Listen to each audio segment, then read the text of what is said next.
ఇప్పుడు మనం ఓటీటీలోని టీవీలోని చూసేసి ప్రతి సీన్ టు సీన్ అద్భుతం, కామెడీ టైమింగ్ బాగుంది, ఇటుపక్క యాక్షన్ కూడా బాగుంది, సబ్ టెక్స్ట్ కూడా మనం చూసి తోపు తురుము అంటున్నాం. బట్ థియేటర్ ఆడియన్స్ కి it was very difficult to follow are to connect this story line in theatres ఆ టైంకి. కరెక్ట్. బట్ తర్వాత టీవీలోని ఓటీటీలోని చూసి ఈ రోజుకి కలేజా అనే సినిమా కల్ట్ క్లాసిక్ గా నిలిచింది బ్రో.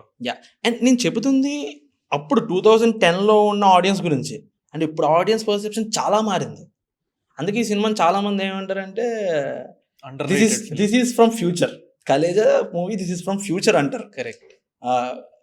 సో ఇప్పుడు వచ్చి ఉంటే మేబీ చాలా మంది సినిమాని వేరే కోణంలో చూస్తున్నారు.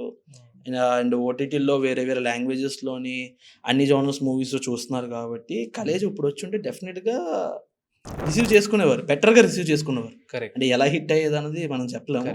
అప్పటికైనా ఇప్పుడైతే బెటర్గా రిసీవ్ చేసుకునేవారు డెఫినెట్గా.